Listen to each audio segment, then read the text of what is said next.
For today's Kawali serye, magluluto tayo ng chicken bistek.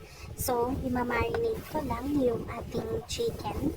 So, yung kalamansi, yung gagamitin natin instead na suka, ilalagay natin yan sa manok. So, nilagay ko na dyan yung bawang, sibuyas, paminta, tapos yung toyo, and pipigaan ko na siya ng kalamansi na siyang ibang mamarinate natin dyan sa chicken natin.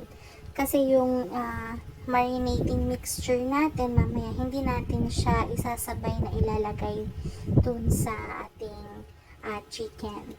So, ayan. Kailangan yan dapat overnight na na-marinate. Pero since hindi ko siya na-marinate overnight at ilang minutes minutes lang talaga yung itatagal yan sa marinating mixture natin. Tutusok-tusukin ko na lang siya ng tinidor para mas pumasok yung lasa ng marinating mixture natin sa chicken. So, nagpainit na ako ng mantika dyan at isi-sear. Sear lang guys, hindi ipiprito. Isi-sear lang natin yung chicken muna natin. Kasi sabi nga nila, the more color means a flavor.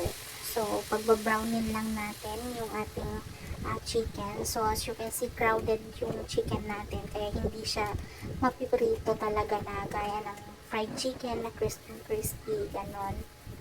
So, sear lang talaga siya.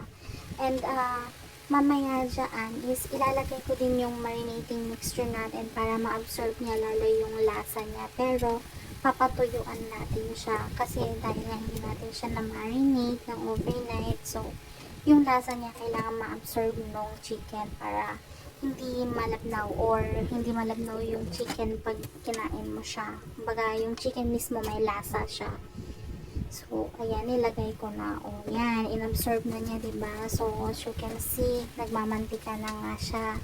And then, para masabi natin steak yan, lalagyan natin syempre ng sibuyas. Nanggayat lang ako ng sibuyas. Diba? Ang yaman namin sa sibuyas. Grabe. So, ayan, hindi ko lulutuin. Hindi ko papalabasin yung kaluluwa ng sibuyas natin. So, ang gagawin ko lang is, ipapatampisaw ko lang siya dun sa oil nung steak natin. And after that, papatayin na natin yung kalan, tapos tatakpan na natin para yung cooking process nung or yung init nung kawali natin is yun yung nagpapalambot naturally dun sa ating sibuyas.